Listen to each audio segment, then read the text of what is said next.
June 10, 1940. Rome. At 6 o'clock in the evening, Italy declared war on France and Britain. The timing appeared deliberate. France was collapsing. British forces were retreating across the Channel. German armies were advancing faster than any campaign in European history. From the outside, Italy seemed to be entering the war at its most profitable moment. But at the moment of declaration, Italy could not fuel its navy for sustained operations. It could not supply its army across the Mediterranean at scale. It could not replace losses at the pace modern war demanded. These were not future problems. They already existed. Italy did not enter the war unprepared because it had waited too long. It entered the war unprepared because preparation itself required resources Italy did not possess. Modern war had changed.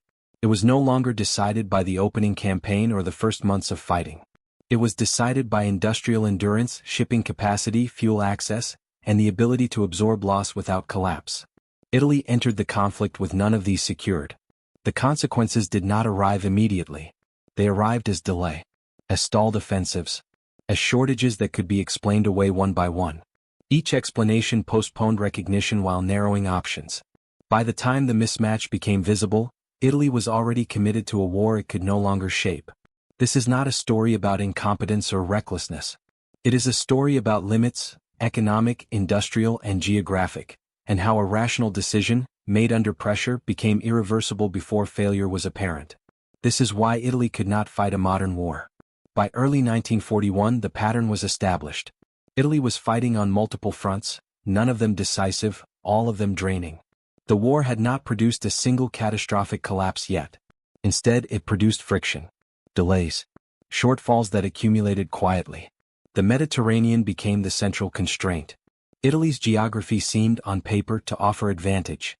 A long coastline, central position, proximity to North Africa and the Balkans. In reality, geography imposed a logistical trap. Every major supply route crossed waters dominated, or at least contested, by the British Navy. Oil arrived by tanker. Coal arrived by sea. Grain arrived by sea. Ammunition, vehicles, spare parts, everything moved across the same narrow maritime arteries. Italy entered the war with approximately 3.3 million tons of merchant shipping. It was not enough. Even without losses, it could not sustain the volume required for modern combined operations. With losses, the problem became exponential. Convoys required escorts. Escorts consumed fuel. Fuel was imported. The cycle tightened. The Italian Navy, the Regia Marina, was modern in appearance. Its battleships were fast. Its crews were competent. But naval warfare was no longer decided by surface engagements alone. It was decided by endurance, air cover, radar, and coordination. Italy lacked sufficient fuel to train its fleet extensively before the war. Crews entered combat with limited experience in night operations. Air coordination was inconsistent. Radar was virtually non-existent. Each sortie risked losses that could not be replaced. This was not immediately fatal. In 1940 and early 1941, the Italian Navy avoided decisive destruction. But its very caution reflected awareness of limitation. A fleet preserved but underused still consumed resources. A fleet destroyed would end the war quickly. Between those outcomes lay paralysis. In North Africa, the consequences of these constraints became visible. After the stalled advance into Egypt, Italian forces dug in. They waited for supplies that arrived slowly, irregularly. British forces, though smaller, operated closer to their bases. Their supply chain stretched east-west along the coast, not across open sea. In December 1940, the British launched Operation Compass. What followed was not a dramatic clash of equal forces. It was a collapse driven by imbalance. Italian positions were isolated. Communication was poor. Mobility was limited. When British armored units broke through, Italian formations could not regroup quickly. Vehicles ran out of fuel. Units surrendered not because they had been annihilated but because they were cut off from supply. Within weeks, tens of thousands of Italian soldiers were captured. Entire divisions ceased to exist. This defeat did not end Italy's war effort. It forced Germany to intervene. The arrival of German forces in North Africa in early 1941 temporarily stabilized the front. But it also changed the structure of Italy's war. From this point forward, Italy was no longer fighting to achieve its own strategic objectives. It was fighting to support Germany's. German units required supply. German operations demanded priority. Italian shipping carried German fuel, German ammunition, German equipment. The burden on Italy's limited transport capacity increased. At the same time, Italy's own production could not scale. Italian industry had been mobilized unevenly. Many factories lacked modern machinery. Labor productivity was low. Bottlenecks appeared in machine tools, bearings, and specialized components. Imports that might have alleviated these shortages were increasingly blocked. The war demanded output that Italy could not physically generate. Aircraft production illustrates the problem clearly. Italian aircraft were often well-designed aerodynamically, but engines lagged in power. Production runs were small. Standardization was poor. Maintenance in the field was difficult. Losses reduced operational strength faster than factories could compensate. By 1942, Italian air units struggled to maintain readiness. Pilots flew fewer training hours. Aircraft remained grounded for lack of spare parts. The gap widened quietly. On land, the army faced similar limits. Italian divisions were reorganized in 1940 into the binary structure, 2 infantry regiments instead of 3. This reduced manpower and firepower per division, intended to increase mobility and flexibility. In practice, it made units more fragile under sustained combat. Artillery shortages limited defensive capability. Anti-tank weapons were insufficient against modern armor. Trucks were scarce. Horses and mules remained essential for transport, slowing operations and increasing vulnerability. Each adaptation was a compromise. None solved the underlying imbalance. In the Balkans, Italy's limits became strategic liabilities. The invasion of Greece in October 1940 was launched with inadequate forces, insufficient intelligence, and minimal logistical preparation. Mountainous terrain and poor infrastructure amplified supply problems. Winter weather halted movement. Roads turned to mud. Ammunition and food arrived late, if at all. Italian units fought, held ground, and counterattacked in places. But they could not generate decisive momentum.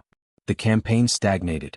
Germany intervened again in April 1941, overrunning Greece and Yugoslavia in weeks. Italy gained territory from these operations. It also gained responsibility. Occupation required garrisons. Garrisons required supply. Anti-partisan warfare consumed manpower and material without producing strategic advantage. Each occupied region became another drain on Italy's shrinking pool of resources. By mid-1941, Italy was committed across North Africa, the Balkans, the Mediterranean, and the Eastern Front, where Italian forces were deployed alongside Germany. The dispersion was fatal.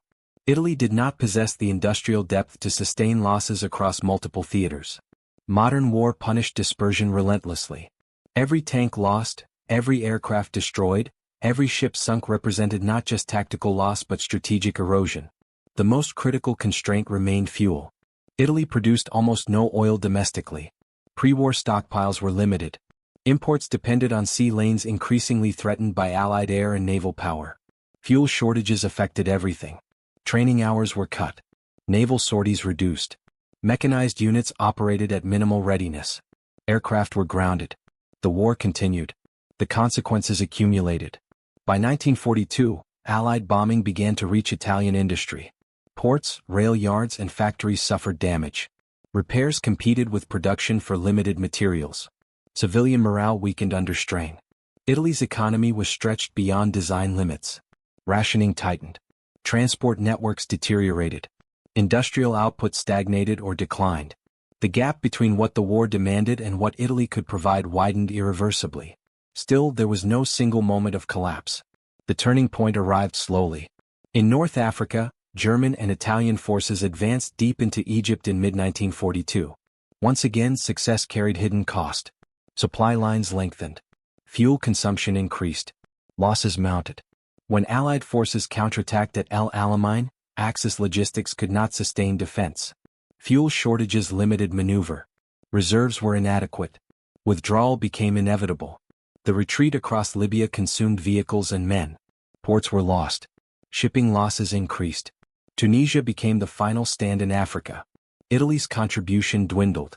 In July 1943, Allied forces landed in Sicily. The operation exposed the full extent of Italy's exhaustion. Coastal defenses were weak. Air cover was thin. Reserves were insufficient. Within weeks, the island fell. The invasion triggered political collapse. Mussolini was removed from power. Italy sought an armistice. The decision to exit the war came too late to preserve sovereignty without consequence. Germany occupied much of Italy. Fighting continued on Italian soil for nearly 2 more years. Infrastructure was destroyed. Cities were damaged. The economy shattered. Italy emerged from the war devastated.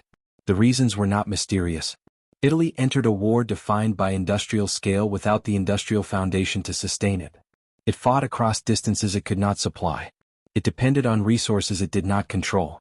It assumed speed and timing could substitute for production and endurance. Those assumptions did not fail immediately. They failed gradually as constraints accumulated and options narrowed. By the time the mismatch became undeniable, the war could no longer be shaped by Italian choice. That is why Italy could not fight a modern war. The war ended for Italy before it ended in Europe. After the Armistice of September 1943, Italy no longer fought as a unified state. The country fractured. The South aligned with the Allies. The North became a battlefield under German occupation. Industry that had survived bombing now faced sabotage, disassembly, or direct seizure. What remained of Italy's war effort was no longer national strategy. It was survival. The long-term consequences followed the logic of the war itself.